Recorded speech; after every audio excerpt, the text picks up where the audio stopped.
Hey guys, this is the little Fever here, and I've seen a couple of you guys requesting that I show off all of my models that I have on my HO scale layout.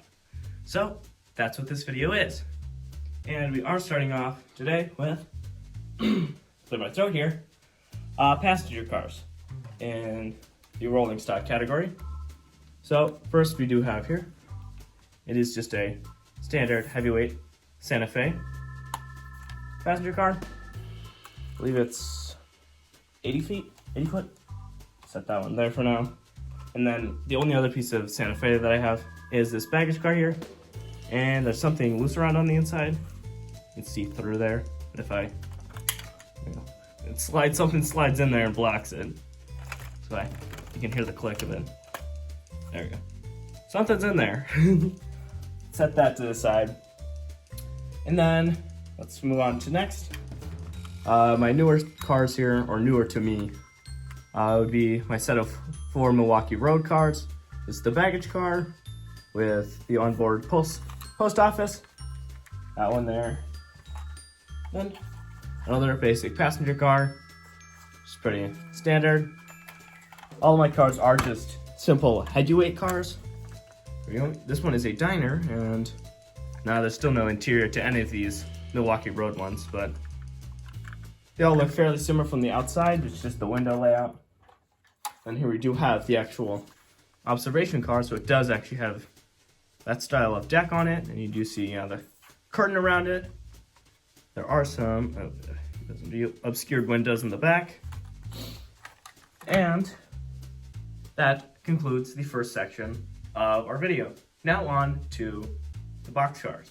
Okay, now moving on to the boxcars. We're gonna start out with my 40-foot boxcars. And to start out, we have a Trains Magazine one from, as it says here, 1975.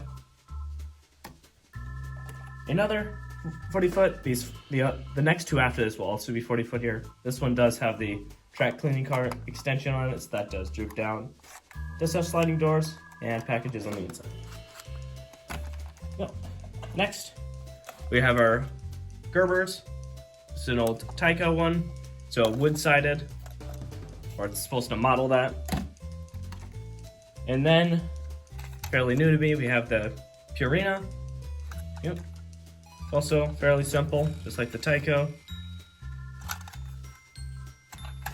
Alright, that concludes it for the 40-foot boxcars. Now on to the 50-foot ones. So they're just slightly larger.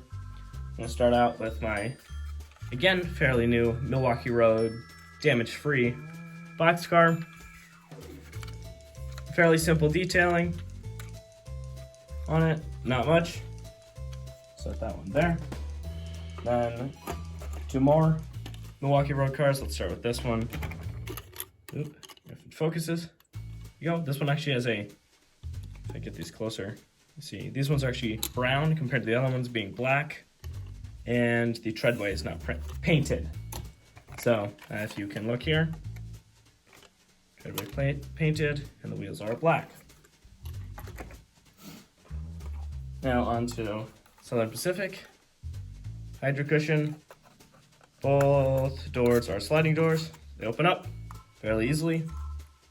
Not much detail on the inside, but there is some wood plating, if you can see that on there. Then last of the 40-foot, or the 50-foot, sorry, my bad, is this Burlington Northern one.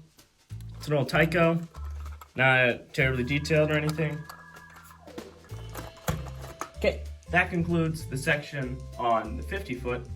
Now to add another 10 feet onto my 2 60-foot boxcars.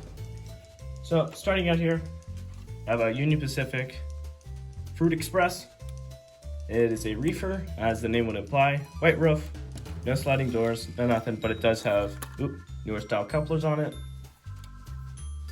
Then we do have here Sacramento Valley Molding Company, assuming that's what it says. Again, no sliding doors, but it does have a very interesting and different roof, and the color is coming across a lot different on camera.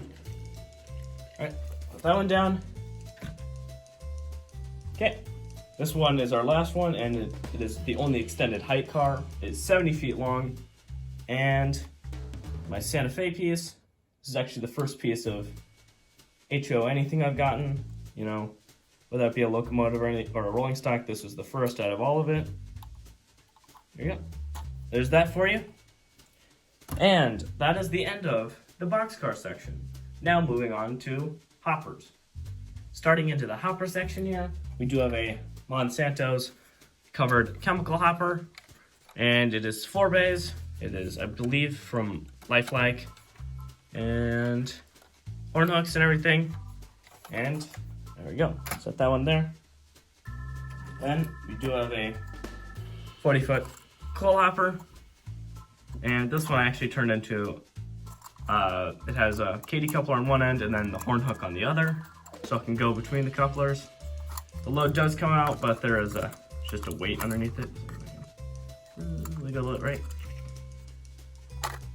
Whatever, I'll save that for later. There's just a weight in the inside, there's nothing, no real detail to it. Alright, next we do have, there we go. Oop, the load fell out of this one just a sec, I'll put it back in. But, Grand Trunken wood chip hopper, that's for carrying, obviously, wood chips. A 3-bay, metal wheels.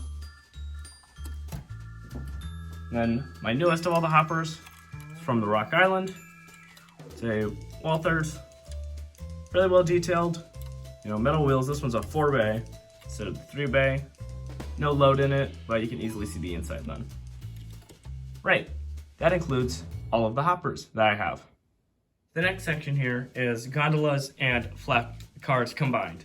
So starting out with my first gondola that I ever got, came in my original train set. This was also a combination of couplers on Katy on one end, horn hook on the other. It's fairly simple, Burlington Northern. Yep. Then the next one we have is an AHM, Union Pacific one. Doesn't ride the greatest on the inner loop, but on the outer loop it seems to do just fine. And starting with this is a Tyco from the Southern Railroad wood hauler.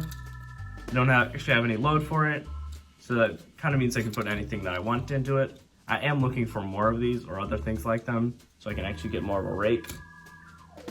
Right. Then my newest and most modern flat car is the log dump one from Walthers, and there go all the logs. Fix that. I was gonna show off that they do. Yeah, dump, there we go. But fairly well detailed, does have brake wheel, underside detailing, pretty well, metal wheels and all. It's pretty good. Next section we are moving on to is tank cars. Starting out with the smallest of my tank cars is a tank car by AHM for Hercules Powder Company. It's fairly simple. Again, doesn't ride the greatest on the inner line, but in the outer line seems to do just fine. Nice metal handrails, and that's about it for that one. Yeah. Next, my largest here is a Tyco Shell one. Got 6 wheels on each bogie. I've seen many different configurations of this type, but pretty simple. Again, metal handrails. And then my most modern one, which is from Skill Trains. My only piece from Skill Trains, and does have a nice sheen to it. It is meant for hauling crude oil. Metal wheels and all. There we go. Next section we are moving on to is for cranes. Starting with our locomotives now, we have one steam engine, which is an old Varney 10-wheeler. Works pretty reliable, all die-cast, 5-pole motor, and yes, the tender is actually unpainted, which is a future project. Now starting on with our diesels now, we do have a little Tyco switcher here on the Santa Fe. Runs fairly well, and I'm pretty sure you guys have seen this one running around before. Set that one there. Next, we have an Illinois Central GP20, pretty reliable, and I've heard is somewhat rare, but I don't know, and I can't confirm terribly how much it is rare. Is missing the bottom bar down here and does not actually have a front coupler, so I just need to get a screw for that and work on the light on board. Next, we have a Santa Fe U-boat, which recently crapped out on me because some of the wires in the motor snapped, so I have to resolder those on. But it is, I was gonna say, it's Santa Fe. does actually have both of its couplers, and some of its wheels have cracked, so they just spin away from each other. Starting with our F units now, we have an F7A from the Union Pacific here. My first engine ever, and does actually have, I believe, $3.75 worth of quarters on the inside to actually weigh it down. Pancake motor, so it does have the traction tire in the back. Front wheels just unpowered. 2 more F units to go, and they're both, again, F7As. This one over here from the Milwaukee Road is a dummy. It's just the shell of an Athearn Blue Box. And then this one is the actual powered one from the Milwaukee Road. 8-wheel drive, 2 dual flywheels, 5-pole. It's pretty reliable, and it's also a pretty tough hauler. Moving on now to our strongest locomotive. We do have the GG1 here. It is by far the strongest and most powerful in my fleet. Pantographs do come up, and I do overall like this kind of paint scheme. Right now, moving on to the cabooses now to properly end out this video. Now we just have 2 cabooses to end out this video, and we'll start with a Tyco Royal Blue with the hornhook couplers, plastic wheels. You know, typical Tyco, pretty shiny though, looks nice, and pretty unscratched. So, stand the test of time a little bit there. And then next, we have a Bachmann Union Pacific offset cupola caboose. See the shield, and it does actually have a knuckle coupler at this end and a horn hook at the other, so I can put it on almost any of my trains. And its wheels, if you can see, dark here, you can actually run it on 2 tracks next to each other because its wheels don't actually inhibit each other from running. All right, that concludes all the cabooses. Now on to the outro. All right, now guys, I'd like to thank you so much for watching.